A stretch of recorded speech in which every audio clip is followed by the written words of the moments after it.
Hello everybody and welcome back to OMB Reviews. I am the critic who is a cynic. Hope you're doing well, and today we're doing a box office breakdown for this past weekend, which saw Netflix's K-Pop Demon Hunters, the sing-along event, win the box office weekend, finally knock Weapons out of the first place spot, and really raise that question that so many of us have asked now over the years, which is why Netflix has not made more of a point to put some of their movies, maybe not all of them, but at least some of them, out in theaters more regularly, right? It definitely seems like a wasted money opportunity for them to easily say, all right, let's just go ahead and put this thing out for a weekend, maybe 2 weekends. Let's see if we can work on a certain deal with the theaters, because ultimately any profits that they get back are just going to be that net raw profits because of their business model and because of how much they rely on those subscription fees and how successful they have been as a streaming platform for the amount of years that they have been. Well, sure enough, they finally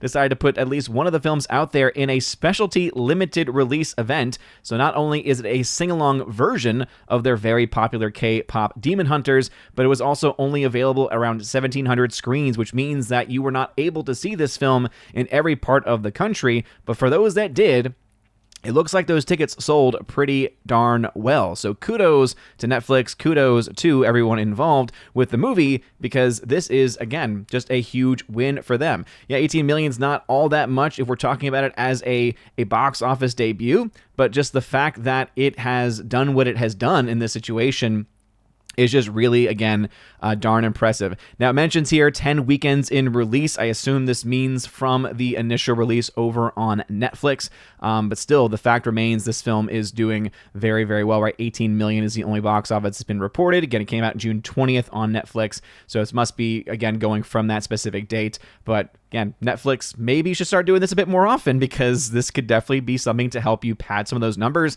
And of course, if you wanted to and had interest in getting involved in, being considered for certain nominations and other things like that, I know that being theatrically released is typically a better system. I think they've recently changed rules in certain situations, and some of the Guild Awards and some of the major award seasons. They've kind of changed it to allow for streaming services to get more easily recognized. But even then, all you can really think about is why even bother, because the award shows are complete jokes at this point, except of course for our Raven Awards, which, by the way, follow me on social media or on the Discord server, get access to a form where you can start to nominate your best and worst movies of the year and other fun categories for next year's Raven Awards, which will be for all films released in 2025. So again, that has been available now. I finally found a new site to host it that should be able to help with things. There's a security code that should be able to hopefully stop people from spamming it, but again, anything can happen. So definitely check that out. I've posted it recently on Twitter/X and over on the Discord server as well. Check out the top link in the video description below if you want access to that. All right, let's go into some of the other numbers, because obviously K-pop is a huge win for Netflix, but Weapons continues to be a massive win for Warner Brothers, as even 3 weeks out from its initial release, right? The third weekend of its release, it made another $15.6 million, dropping only 36%.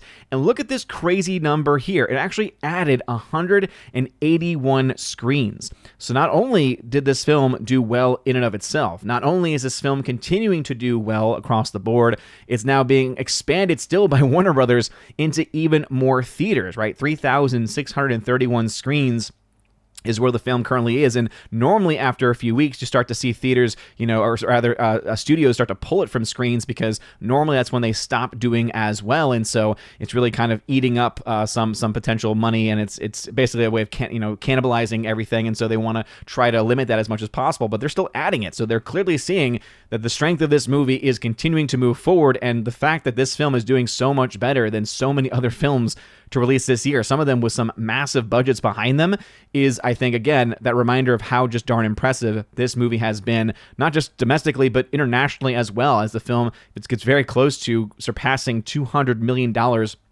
at the global box office. So again, huge win for them continuing to go forward. Figure Friday, surprisingly, is also, at this point now, we can say, after its third weekend and after another strong hold, as you all know, the holds down the stretch, down the line, are always going to help determine whether a film is a success, especially a film like Figure Friday, right? Even when the film first came out and the second weekend drop-off happened as well, I was mentioning how, yeah, based on the numbers, based off of the budget for the film, right, we could potentially see some money down the line for the movie, right, in VOD sales and Blu-ray physical media sales, but it's still still not going to be the big win that it was for the first movie that they had, right? So the Freaky Friday that they put out there with Lindsay Lohan, over a decade ago, was definitely a much bigger film, a much bigger IP for them, much more profitable down the stretch. This film ain't it, but in a year where Disney has had some of the biggest losses of their, biggest losses of the year for any studio, not just for themselves, and the number 4 film is just a perfect example of that. Fantastic Four, right? We're talking hundreds of millions of dollars worth of losses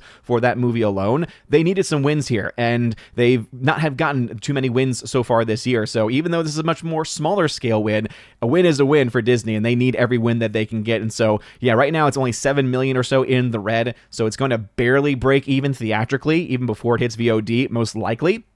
And so, again, they definitely need as much of that as they can get, because going on to the number 4 film, Fantastic Four, yes, 35% hold is pretty well, right, in general as a percentage hold 5 weeks out from your initial release. But when you remember what the film made and what the expectations were, and also how poorly this film has continued to do internationally, this film is a massive failure on every single level, right? There's obviously going to be those MCU stands out there, right? Those MCU fanboys that are going to try to argue whatever they can to say that this movie is a hit. And, well, how can you say a movie that crosses, $450 million, $500 million, whatever it might be? Same thing goes for the Superman fanboys as well, the gun nuts out there too. They're like, how can you say a movie that made X amount of money is a failure or is not a hit or is not a success? It all comes down to budgets. It all comes down to your costs. It all comes down to what it is that you're getting back in the long run.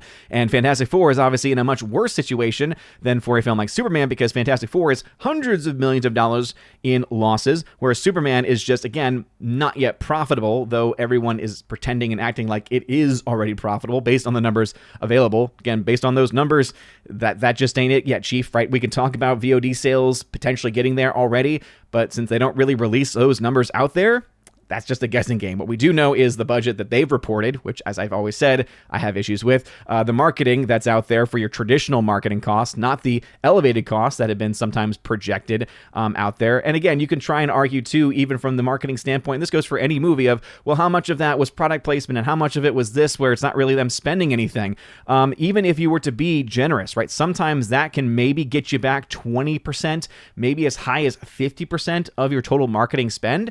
But when you're already spending a lot more, a lot higher values of money for your marketing, and ever since COVID especially, it has indeed increased. Their marketing budgets have increased quite a bit. The fact still remains that that's still costing probably about the average, if not more than the average, of what most films tend to spend on their movies. And so, to me, it really becomes a moot point unless they actually have reported the official numbers and the official figures. Even the budget itself, right, are things that have been reported by the trades. We all know, of course, the studios are going to put certain numbers out there for the trades to run with, but Disney is the best example of how they always lie about those numbers. This is a film shot in the United Kingdom, so Fantastic Four, we are going to find out at some point how much it actually cost, net spend for them to make the movie. After every tax credit, after everything you can include in that number has already been taken into account. And guess what? It's probably going to be north of $300 million, because their track record is always $100 million more than whatever it is that's out there, right? If their number is $200 million, that means the actual spend's closer to $300+ million after tax credits, after everything like that. So, again, this is still a really, really bad weekend for Fantastic Four, because it continues to be one of the biggest box office losses of the year, especially once those real numbers come out there. It likely will be the biggest loss of the year, at least, again, according to if memory serves me correctly.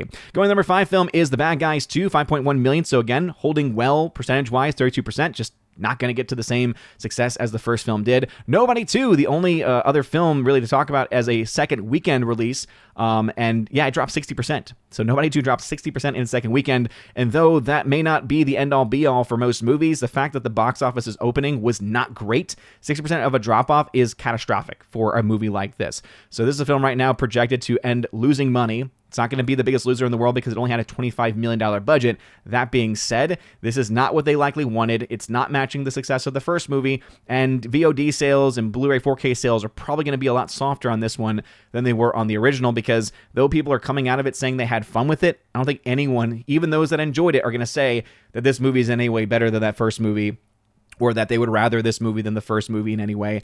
I just don't see that happening, and so this is, I think, going to be a huge disappointment for Universal. So again, whether or not they can sell the rights to it on streaming, and again, expect certain numbers from VOD physical media, it's a box office failure in every single case as far as the numbers as they currently stand. Number 7 film from Superman, dropping 35%. Again, percentage-wise, sounds great. $346 million domestically. Again, one of the higher ones this year, but again, those internationals are still terrible. And according to the numbers that we have in front of us, and remember, keep in mind, because some people out there was someone who was really just going off on tangents and really just trolling and being a jerk about it last weekend, who was just kept saying, oh, well, 2.5 times the budget. Look, I used to be all about that number. 2.5 times the budget is your break even. The issue, though, is that in today's market, especially with how the splits work, domestically, internationally, all those other things, you have to recognize that now the break even's closer to 3 times the budget. Actually, and again, take this number with a grain of salt, but I actually had AI analyze my chart based on all the numbers with completed numbers, right, with complete box office information, and asked, okay, just based off of the budget versus its breakdown by country, right, so 55% domestic, 40% international, 25% China, right, what is the average break even for most movies that have been released? And it came up with 3.13 as the average break even.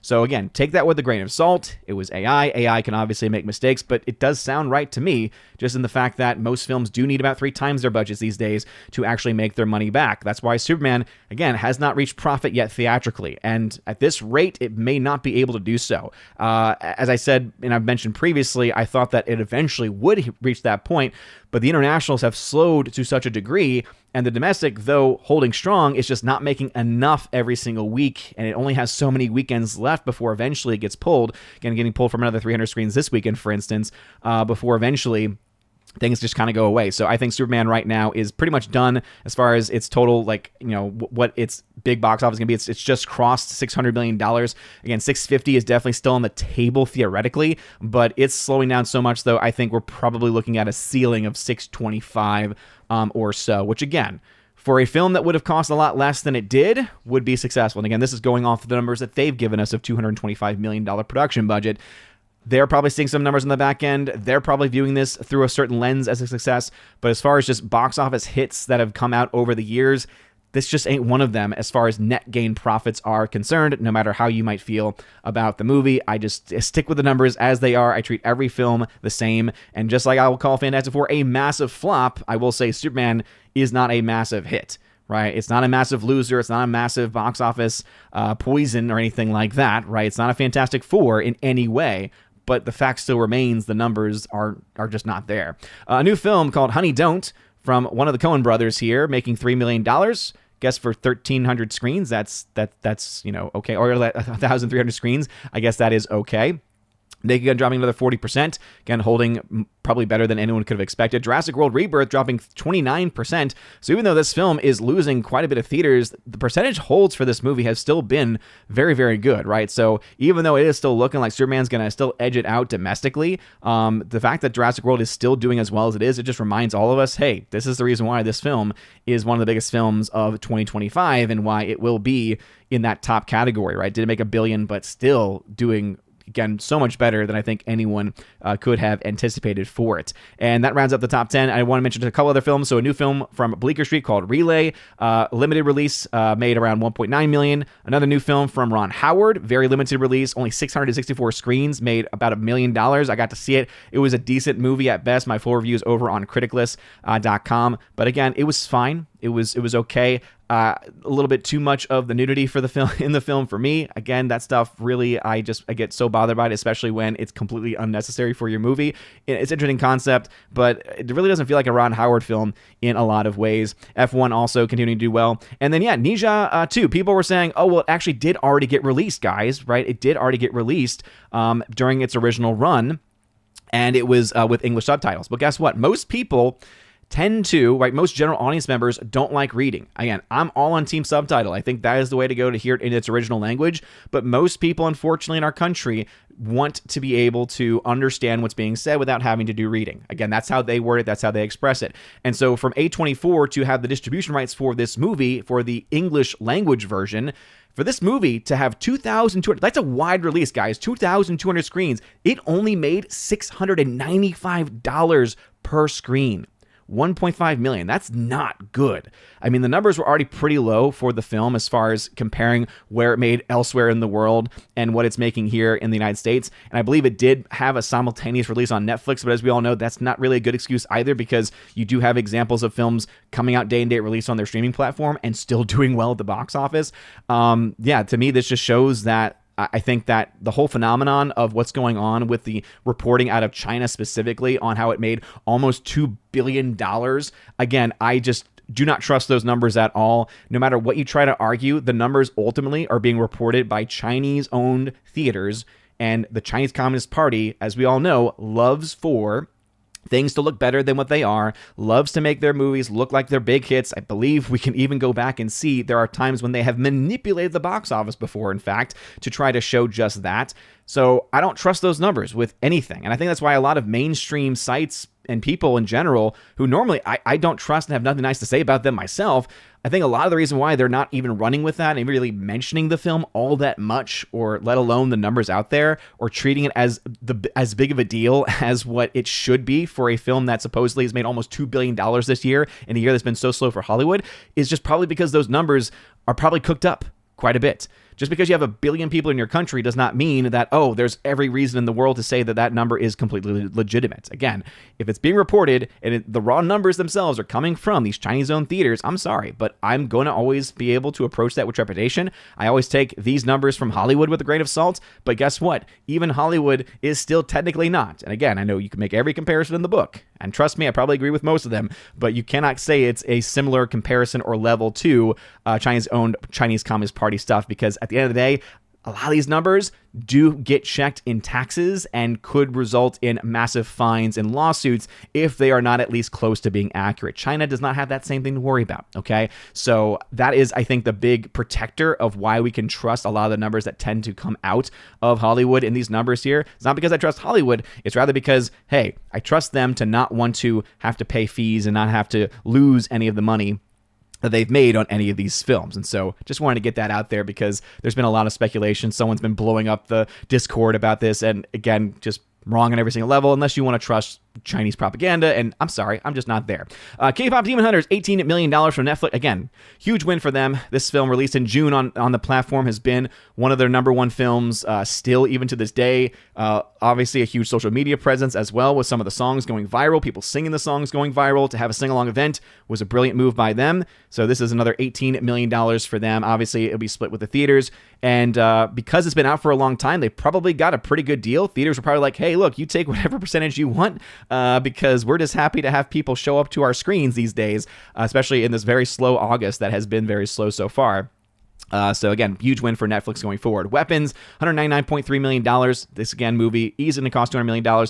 Probably could, again, $250 million as a ceiling at this point with the holds it's seeing. As a rated R horror film, it holding as well as it is, this is just darn impressive. Again, by the end of the movie was just kind of checked out a bit. I was like, no, I'm sorry. Like, there's just a little bit too much silliness going on here. And honestly, it's hard to be able to take a film seriously when you don't have the very basic premise and the very basic framework of how things work in this universe established. You kind of need to have that, because then we can check to see if you're following your own rules or not. I've mentioned this several times before. That's one of the reasons why I'm not a fan of it, but I understand why a lot of people are, because there's some really good stuff in here, especially the acting, for sure. The tension being built is very good too. It's really just the ending that to me kind of goes off the rails a bit. Freakier Friday, no desire to see this movie, but hey, this is, of course, this is, of course, a film from Disney that is still doing numbers that they are obviously happy with the kind of budget that they spent on it. So a win for them, I guess, but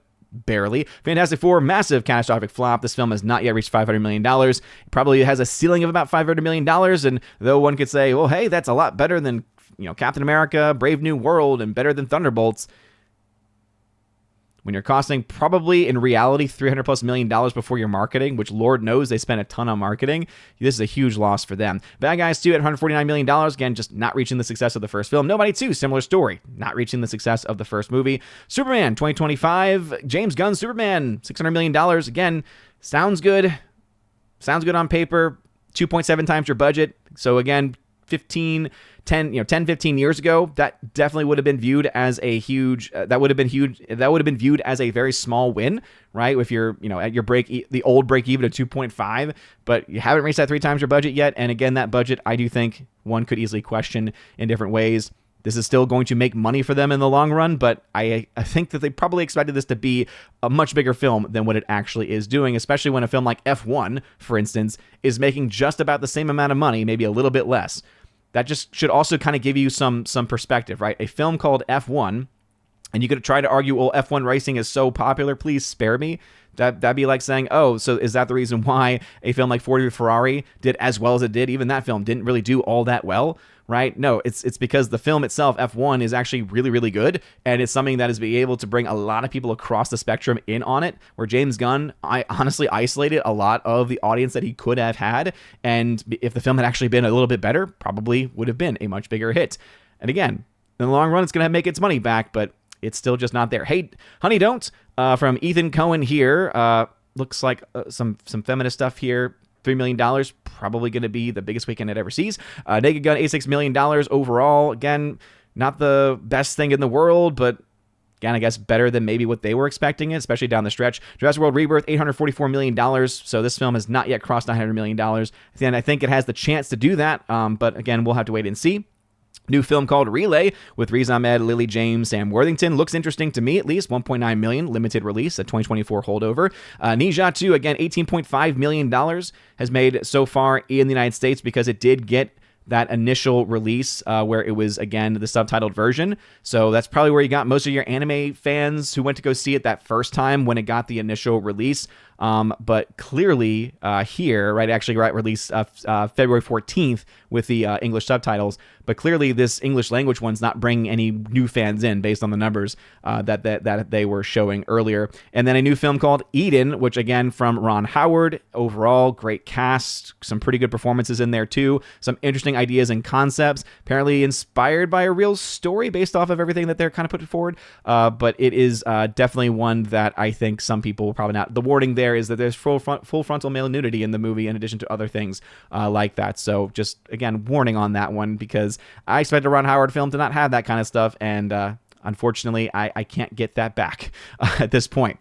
All right, going to the chart very quickly here as we end the video. So Nobody 2, the only film with a 2-weekend number, and really none of the other new films that came out really have enough as far as number of theaters and budgets to really be able to track it anyway. Eden was the only one that had a budget. I can say right now, based off of those numbers, unless they sold the rights for it to be on a streaming service or something, it's not making its money back theatrically at the very least, so not going to be a big win for them. But Nobody 2, since it has made so far in its global amounts $28 million, we can project the film will make somewhere between $40 and $56 million by the end of its run.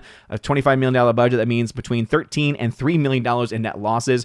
And as we all know, this is, again, making some projections that are more closely aligned with a 2.5 multiplier. As we all know, though, today that is more unrealistic. So as of right now, it's $23 million in the red. So I would say this film probably will end north of $10 million in the red. So again, not the biggest of losses in the world, but still nothing to what they were hoping this film would be, and nothing compared to what the first film was for them. And would you remember what was going on when that first movie came out? This movie should have been a just walk-away hit, a walk-away success. But it just shows you that, yeah, some people are enjoying it quite a bit, but clearly the general audience is not really wanting to go see it, and I think they angered enough of the OG fans, especially with the way that it ended in just a way that just did not make a whole lot of sense with it, and just was not as good, not as polished as the first movie. I think really was a lazy attempt on their part. Some other numbers, again, $40 million in net profit so far for Weapons. Freakier Friday, $7 million in the red, so this is a film that's looking like it's going to make its money back. If not, then barely. Sketch, based on the numbers that we have, looking like it's going to barely break even theatrically, but again, they have their own model, Angel Studios, and that's just based off of what I project the licensing fees would have been to buy the rights to Sketch, because they didn't make that one. The Bad Guys 2, $50 million in the red. Again, down the stretch, as you can see there, compared to its first 2 weekends, it's actually almost doubled its box office, so it's definitely done better down the stretch, but still $50 million in the red. It's not going to get anywhere close to the success of the first movie. $21 million in the red for The Naked Gun, same thing. Probably should have done a lot better than what it has done, but again, it is right now having just an average run. Fantastic Four: Four Steps also doing very terribly based off of the numbers they've given us. 140 million in losses, likely a lot higher than that if we were to use the actual likely budget. I know Dallas number 3 million in the red. Smurfs 38 million in the red, 31 million in the red for Eddington 2, and then James Gunn Superman still 44 million in the red based off the numbers that they have given us. Again, those are the numbers. 225 million in budgets amongst other things. So those are the numbers though as they stand. There's some updates here also, right? Obviously Rebirth over $100 million in net profits, no surprise there. 100 million in losses for F1. This is actually interesting because now we do have the weekend numbers for F1 in, and as of right now, $603 million. It's just barely behind James Gunn Superman. So we could potentially see F1 actually duel it out. I don't think it's necessarily going to be that way, but just the fact that F1, let me go ahead and just pull up these numbers here. So as you can see, it did definitely have a much bigger impact internationally, right? $417 million. Domestically, though, not all that much. Clearly, though, this is a movie that's resonating with a lot more people, and I think because of the film being as good as it is part of a big reason as to why it's been able to get to this amount of money. I mean, again, as far as this box office, it's about average here for your domestic. International, China is actually accounting for 58 million, but it's made a lot in other countries too, where F1 might actually be more popular. So to me, this screams just all around interest and all around success, more so than anything else. Also, I have added something new. So anything that's in gray, these are films that are basically done their runs, and so I have these numbers static. This helps also, so that way it's not pulling information from the numbers.com constantly from all of these other places that really have no reason to be updated anymore. So if any numbers do get updated, or if you notice any errors, just let me know. I'll try and double check those numbers. But again, those are the numbers that I'm confident have no more numbers that are coming in for them as of right now. So it's just going to be easier for me going forward, and I think easier for y'all to see as well. Okay, here are the updated numbers, and here are the numbers that have not yet come in yet. But those are the numbers as they stand. Let me know your thoughts about any of these things I mentioned in the comment section down below. If you like this video, make sure you smash that like button. Make sure you smash the rumble button as well. You guys are all amazing and beautiful. Have a wonderful rest of your day. A blessed Sunday, the 11th Sunday after Pentecost. And as always, God bless.